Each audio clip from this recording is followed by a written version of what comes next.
नमस्कार। हमारा देश और पूरा विश्व आज कोविड-19 की चुनौती का सामना कर रहा है। कोविड-19 अभी खत्म नहीं हुआ है। ऐसे में हमारा फर्ज है कि हम सतर्क रहें। इसलिए जब तक दवाई नहीं तब तक कोई ढिलाई नहीं।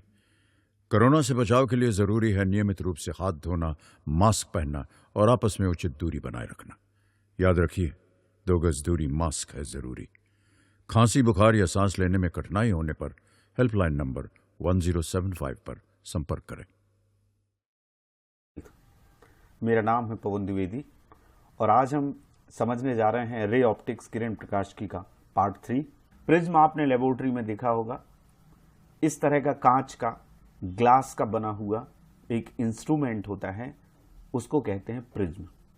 प्रिज्म में 2 त्रिभुज होते हैं, त्रिभुजाकार फलक होते हैं और 3 आयताकार फलक होते हैं। टोटल 5 इसके सरफेस होते हैं, फलक होते हैं।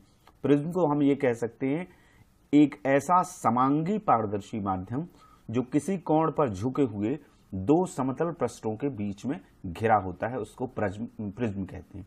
ये 2 इसके समतल पृष्ठ हैं, एक इस तरफ का और एक इस तरफ का। ये किसी न किसी एंगल पर झुके हुए हैं, वही एंगल इसका प्रिज्म का कोण कहलाता है। ये अपवर्तक तल कहलाते हैं।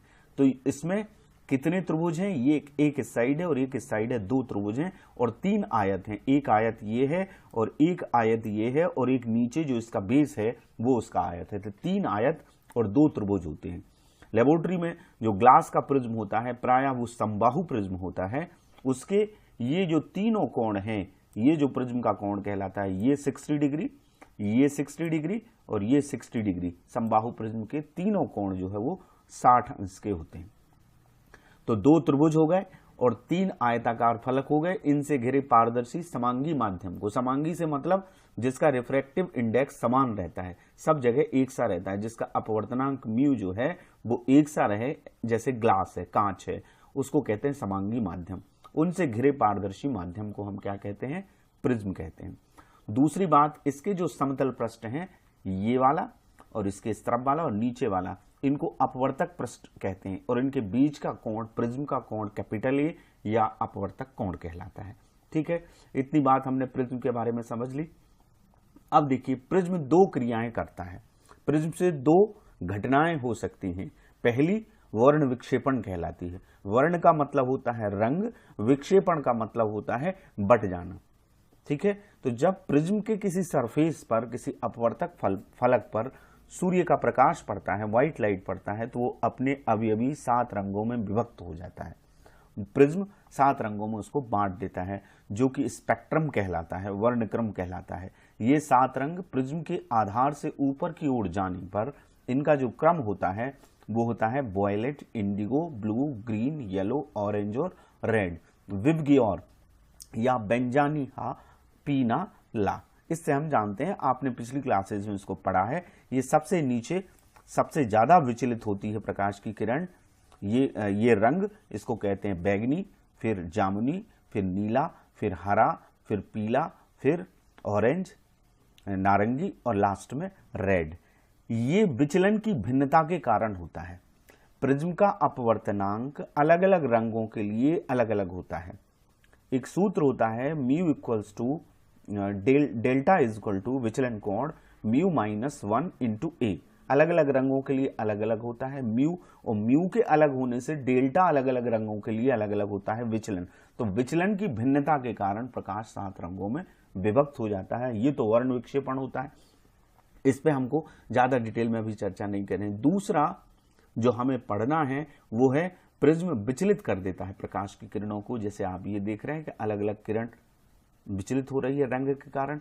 प्रकाश की किरण का अपवर्तन किस प्रकार से होता है? ये प्रकाश की किरण मानो PQ आपतित किरण है, तो जब ये प्रिज्म के अंदर जाती है तो ये एयर है और ये कांच है, वायु से कांच में जाती है, इसलिए यहां पर आपतन बिंदु पर ये अभिलंब खींचा गया है, अभिलंब की ओर झुक जाती है और इसका मतलब है ये आधार के समानांतर हो जाती है। यदि ये प्रिज्म न्यूनतम विचलन की स्थिति में रखा है तो इस पर पॉइंट R पर ये फिर से बाहर निकलती है, यानी कांच से वायु में जाती है। कांच सघन माध्यम है, वायु विरल माध्यम है। ये इस आपतन बिंदु पर खींचे गए अभिलंब से दूर हटेगी नियम से अपवर्तन के, और दूर हटके ये आधार की ओर झुक जाती है। इस तरह से प्रिज्म से अपवर्तन होता है, वो प्रकाश की किरणों को विचलित कर देता है। तो दो चीजें होती हैं, एक वर्ण विक्षेपण और एक विचलन। प्रिज्म से पूरे अपवर्तन को हम इस डायग्राम से अब समझते हैं कि इसमें क्या क्या होता है। देखिए, एबीसी को हम प्रिज्म का मुख्य परिच्छेद कहते हैं, ठीक है। मेन क्रॉस सेक्शन जो ट्रायंगल है, इसको हमने एबीसी को क्या कहा, मुख्य परिच्छेद, ठीक है। अब इसमें क्या क्या है, पी क्यू, ये आपतित किरण है जो प्रिज्म के इस फलक पर अपवर्तक तल पर पड़ रही है, इसको कहते हैं आपतित किरण, इंसिडेंट रे, ठीक है। क्यू आर, ये अपवर्तन हो रहा है वायु से कांच में, जो आधार के समानांतर हो रही है, तो क्यू आर को हम क्या कहते हैं, अपवर्तित किरण कहते हैं, ठीक है। आर एस जो है वो प्रिज्म से बाहर निकल रही है, इस अभिलंब से दूर हट रही है, कांच से वायु में जा रही है, ये निकल रही है बाहर, तो इसको इमर्जेंट रे बोलते हैं, निर्गत किरण कहते हैं आर एस को, ठीक है। MO और NO दोनों अभिलंब हैं, आपतन बिंदु पर ये एक अभिलंब खींचा गया है 90 डिग्री का कोण, और ये खींचा गया है 90 डिग्री का कोण, तो ये दोनों क्या है, अभिलंब हैं MO और NO। अब आपतन कोण क्या कहलाता है, आप किरण प्रकाश की के भाग 1 में और भाग 2 में ये अच्छी तरह से सीख चुके हैं कि आपतित किरण और अभिलंब के बीच बनने वाले कोण को हम आपतन कोण कहते हैं। अब यहाँ आपतित किरण क्या है, PQ है, अभिलंब क्या है, MO है, इन दोनों के बीच में जो कोण बन रहा है वो कौन सा है, PQM, तो इसको हम कहते हैं आपतन कोण I, ठीक है। अब निर्गत कोण कौन सा है, निर्गत कोण है NRS, ये निर्गत किरण है RS, और NO अभिलंब है, तो NRS निर्गत कोण है, ये स्मॉल e से हमने इसको शो किया है, ये यहाँ पे स्मॉल e है, ठीक है। और अपवर्तन कोण, ये अपवर्तित किरण और अभिलंब के बीच में बनेंगे, तो अपवर्तन कोण एक R1 है और एक R2 है, इसका नाम क्या है, इसको हम पढ़ेंगे तो OQR, ये R1, और ये R2 ORQ, ये दोनों R1 और R2 अपवर्तन कोण कहलाते हैं, क्योंकि ये अपवर्तित किरण QR और अभिलंब के बीच में बनते हैं। निर्गत कोण को हम स्मॉल e कहते हैं, कई बार I और ये E, इसको भी I लिख दिया जाता है, इसको I1 और इसको I2, ठीक है। तो बात एक ही है, यदि हम इसको आपतित किरण मानते हैं तो प्रिंसिपल ऑफ रिवर्सिबिलिटी होता है, उत्क्रमणिता के सिद्धांत से ये आपतित किरण हो जाएगी और ये अपवर्तित किरण, निर्गत किरण हो जाएगी, और ये अपवर्तित किरण यही रहेगी, इस तरफ आएगा एरो, तो दोनों को हम लिख सकते हैं। लेकिन जो अपवर्तित किरण और अभिलंब के बीच में कोण बनते हैं उनको अपवर्तन कोण कहते हैं। अब ये प्रकाश की किरण कितना विचलित हो रही है, इसका मापन किया जाता है आपतित किरण और निर्गत किरण के बीच बनने वाले कोण से, और वो कोण कहलाता है विचलन कोण। विचलन कोण यहां पर क्या होगा, KLS। आपतित किरण को यदि ये प्रिज्म नहीं होता तो ये सीधी जाती, ठीक है, आपतित किरण सीधी जाती, तो ये कितना विचलित हुई इसका मेजरमेंट करने के लिए हमने निर्गत किरण को पीछे बढ़ाया और आपतित किरण को आगे बढ़ाया, इनके बीच में जो कोण बनेगा उसको हम कहते हैं विचलन कोण, और यहां पर विचलन कोण KLS है, इसको ग्रीक लेटर डेल से, या इसको डेल्टा कहते हैं, दोनों शब्दों से इसको पुकारा जाता है, हम इसको डेल बोलेंगे, डेल्टा हम ट्रायंगल वाला बोलते हैं और इसको बोलते हैं डेल्टा, हालांकि ये भी डेल्टा ही है, तो ये डेल अक्षर से इसको शो किया जाता है, ये KLS कोण है। कोण A जो कि 60 डिग्री का होता है समबाहु प्रिज्म में, ठीक है, जो प्रिज्म समबाहु होगा उसमें कोण A, ये दो अपवर्तक फलकों के बीच का कोण है, इसको कहते हैं प्रिज्म का कोण या प्रिज्म का अपवर्तक कोण, हम उसे प्रिज्म का कोण पूरे इस वीडियो लेक्चर में बोलेंगे, ठीक है। अब प्रिज्म से अपवर्तन में आपने विचलन कोण समझ लिया, विचलन कोण को परिभाषित कैसे करेंगे, ये KLS हमारा विचलन कोण है, तो यदि जब प्रकाश की किरण प्रिज्म से होकर गुजरती है तो वह अपने मार्ग से विचलित हो जाती है, तो आपतित किरण और निर्गत, ये किस किस के बीच में बन रहा है, ये आपतित किरण है जिसको हमने बढ़ाया, और ये निर्गत किरण है, तो आपतित किरण और निर्गत किरण के बीच बनने वाले कोण को विचलन कोण कहते हैं, एंगल ऑफ डेविएशन, ठीक है। इसको डेल से या कैपिटल D से शो करते हैं, ठीक है, जनरली हम डेल से इसको शो करते हैं, प्रदर्शित करते हैं। ये एक बात हुई, तो यहाँ KLS बराबर डेल हो गया विचलन कोण, इतना आपको समझ में आया। अब हम विचलन कोण और प्रिज्म के कोण में एक बहुत महत्वपूर्ण संबंध निकालने वाले हैं, इसी डायग्राम से निकलेगा, और इसी से एक बहुत इंपॉर्टेंट रिलेशन निकलेगा प्रिज्म के पदार्थ के अपवर्तनांक का व्यंजक, वो ज़्यादातर एग्जाम में पूछा जाता है। तो आपको दोनों को करना है। तो अब यहाँ इस पर हम विचार करते हैं, इस ट्राइंगल पर। ये सारा रिफ्रैक्शन आपने समझ लिया है। तो यहाँ एक ट्राइंगल आपको दिख रहा है बच्चों, LQR। LQR में ये जो हमारा विचलन कोण है ये बाहर बन रहा है। 9th में एक आपने प्रमेय पढ़ी है, उसको बहिष्कोण प्रमेय कहते हैं।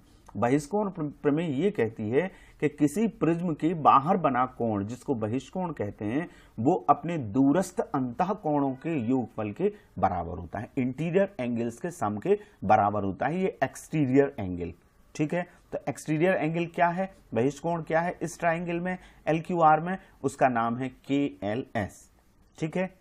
ये किस किस के योग के बराबर है, दूर वाले अंतः कोण। दूर वाले अंतः कोण क्या है, एक ये कोण है और एक ये कोण है। इस कोण का नाम हम कैसे लिखेंगे, इस Q को बीच में करेंगे LQR, तो हमने लिखा LQR, और इसको लिखेंगे LRQ। तो ये वाला कोण LQR और LRQ के योगफल के बराबर होगा। अब आप एक बात समझ लीजिए, ये यहां पर I कोण बन रहा है, इसके सामने जो शीर्षाभिमुख कोण होगा ये पूरा I होगा इतना, इसके नीचे इतने हिस्से में बन रहा है अपवर्तन कोण R1। तो यदि हम LQR को निकालना चाहते हैं तो ये I हुआ, तो ये पूरा कोण क्या होगा, I होगा। I में से हम नीचे वाले R1 को घटा देंगे तो LQR का मान आ जाएगा, ठीक है। और इसी तरह से ये E जो एंगल है, निर्गत कोण है, उसके सामने ये पूरा कोण E होगा, ये शीर्षाभिमुख कोण है। तो E के सामने ये कोण पूरा E है, इसमें से यदि हम नीचे का हिस्सा R2 घटा देते हैं तो ये कोण हमारे पास आ जाएगा, जो कि हमारा LRQ कोण है। तो LRQ का मान होगा E माइनस R2 और LQR इसका होगा I माइनस R1। ये हमारा समीकरण 1 हो गया, ठीक है।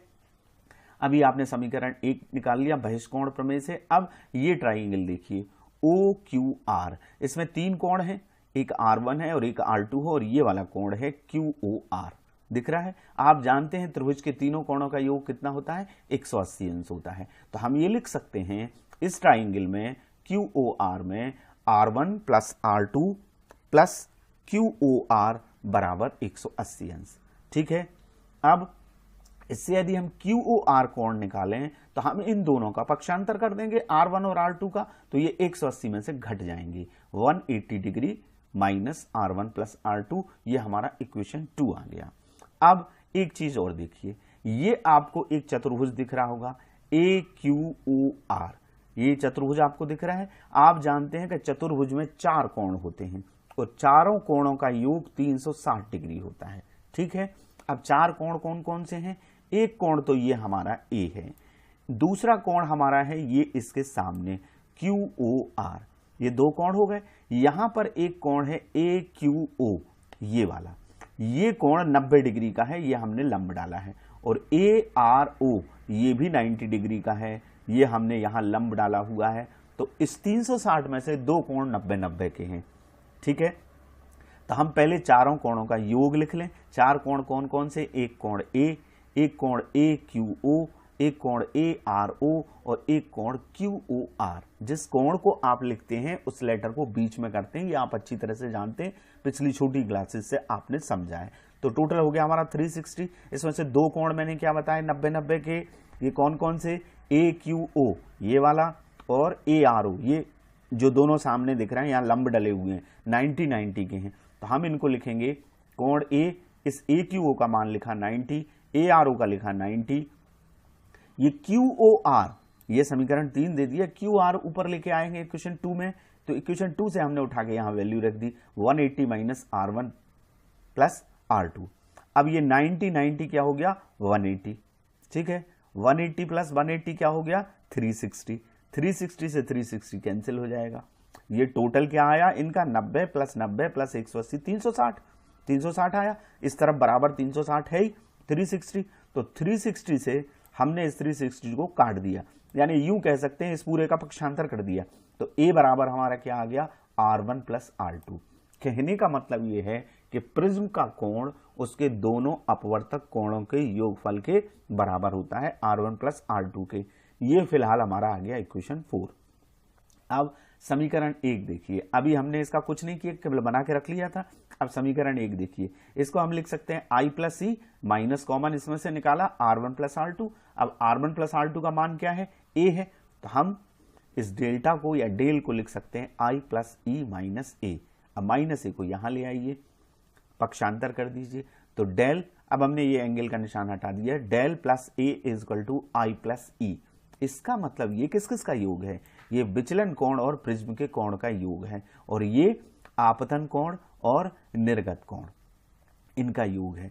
तो इससे हमारा निष्कर्ष ये निकला कि विचलन कोण और प्रिज्म के कोण का योग आपतन कोण और निर्गत कोण के योग के बराबर होता है। ये विचलन कोण और प्रिज्म के कोण में संबंध है। विचलन कोण और प्रिज्म के कोण का योगफल आपतन कोण और निर्गत कोण के योगफल के बराबर होता है। ये तो संबंध आ गया। यदि आपसे ये प्रश्न पूछा जाता है कि सिद्ध कीजिए ये विचलन कोण del plus A equal to I plus C, तो आपको ये पूरा करना है।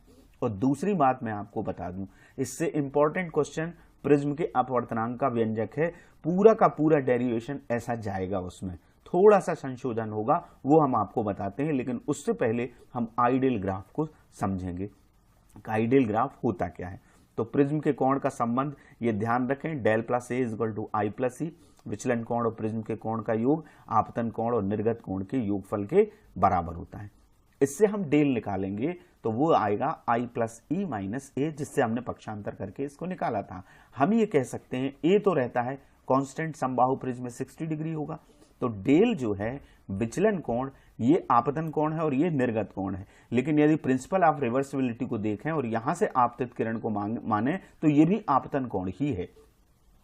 तो डेल इसका मतलब है किस किस पे निर्भर कर रहा है, आपतन कोण पे डिपेंड करता है। इससे ये तय हुआ कि विचलन कोण का मान आपतन कोण पर निर्भर करता है।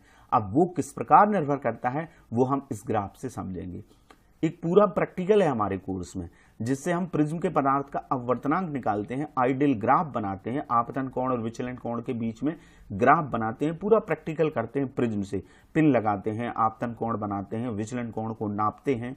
तो हम ये देखते हैं उस प्रयोग में कि जैसे जैसे हम आपतन कोण का मान बढ़ाते जाते हैं, विचलन कोण का मान घटने लगता है, और एक स्थिति ऐसी आती है कि विचलन कोण का मान न्यूनतम हो जाता है, और इस न्यूनतम मान को हम कहते हैं न्यूनतम विचलन कोण।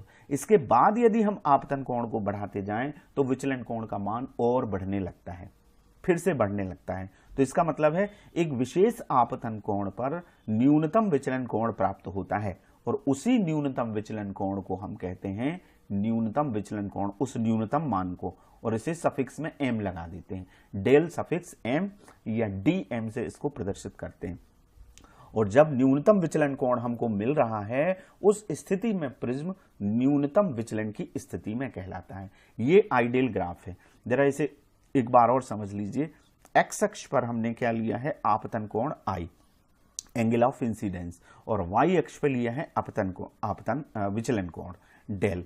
और जब हम प्रयोग को करते हैं, 3-4 बार प्रिज्म को रख के प्रयोग किया जाता है ड्राइंग बोर्ड पर 4 पिनों से। हम एक सफेद कागज को लगाते हैं, फिर एक लाइन खींचते हैं, वहां पर 35 डिग्री का या 30 डिग्री का ये एंगल बनाते हैं, उसको आपतन कोण कहते हैं। फिर पिनों को हम दूसरी तरफ से देखते हैं और विचलन कोण हमको मिलता है। वो विचलन कोण की वैल्यू शुरुआत में ज्यादा आती है। जब हमने आपतन कोण को 30 डिग्री रखा या 20 डिग्री रखा या 30 रखा, तो यहां पर विचलन कोण ये आता है, और धीरे धीरे वो घटने लगता है और यहां पर आके मिनिमम हो जाता है। इसको कहते हैं मिनिमम एंगल ऑफ डेविएशन, और इस पोजीशन में वो प्रिज्म कहलाता है न्यूनतम विचलन की स्थिति में। इसके बाद आप बढ़ाएंगे आपतन कोण को तो ये विचलन कोण बढ़ने लगता है, इस तरह का कर्व आता है। तो ये आपको प्रैक्टिकल में भी करना है।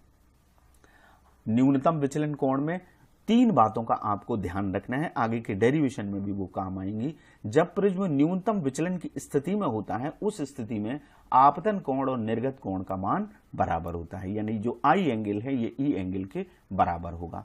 यदि प्रिज्म हमारा समबाहु है, यानी जो प्रिज्म का कोण है वो 60 डिग्री है, तो अपवर्तित किरण इस आधार के समानांतर होती है। अपवर्तित किरण क्या है, क्यू आर, ये इसके बीसी के क्या होगी, समानांतर होगी।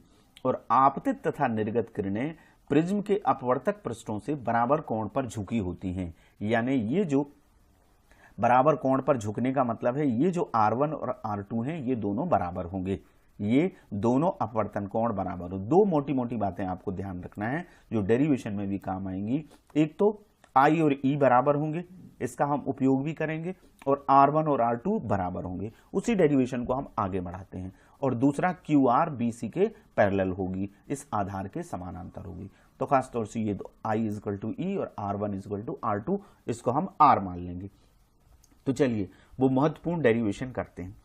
उसको बिल्कुल वैसे ही करना है जो हमने अभी इससे पहले किया था। हमने क्या लिया, ये डायग्राम बनाया और ये ट्राइंगल LQR लिया।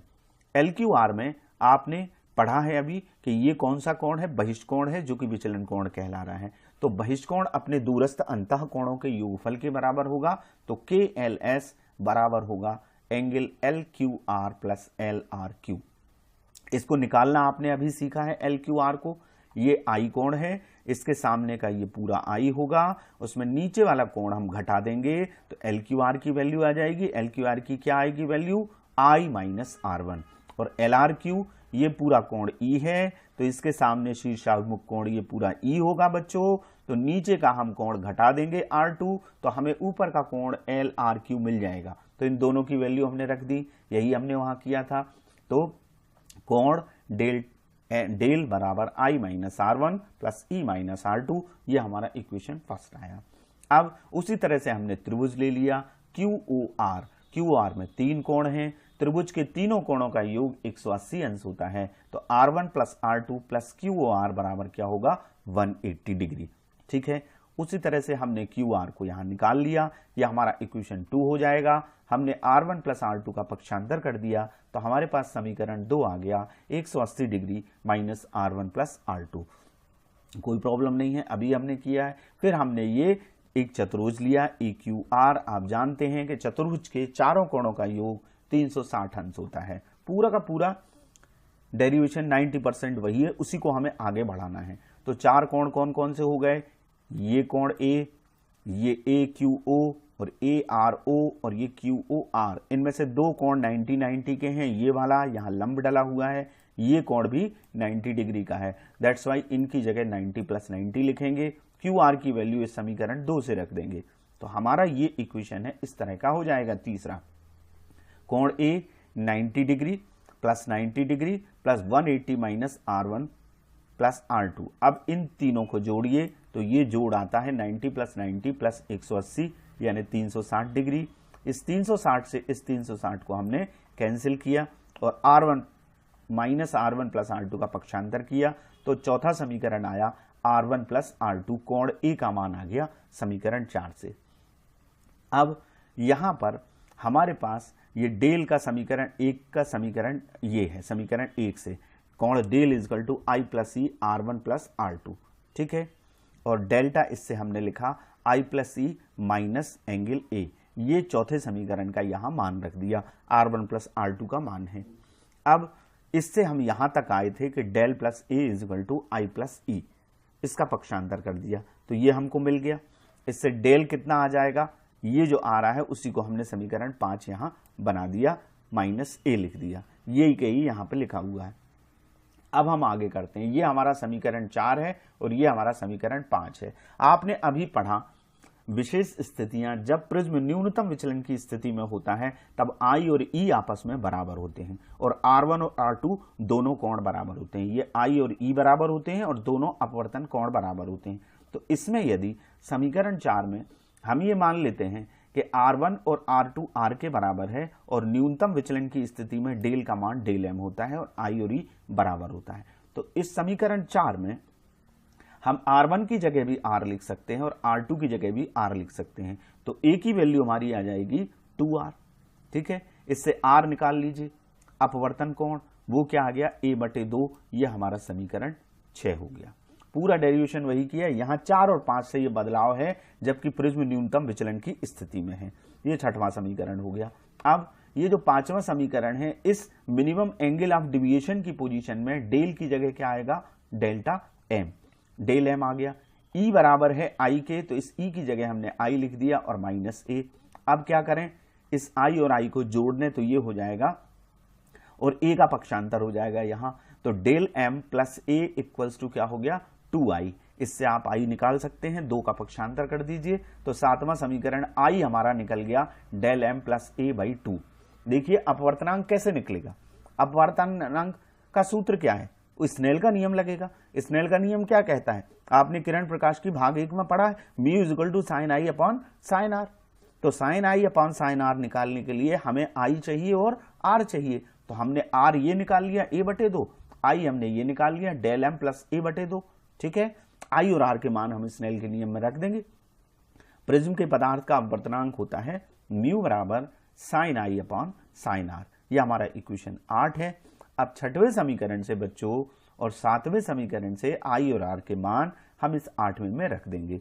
तो जब हम ये मान रखेंगे तो हमारा समीकरण इस तरह से हो जाएगा, साइन आई की जगह हमने लिखा del M plus A by 2 ये आ गया, और आर की जगह हमने ये लिखा ए बाई 2 साइन ए बाई 2।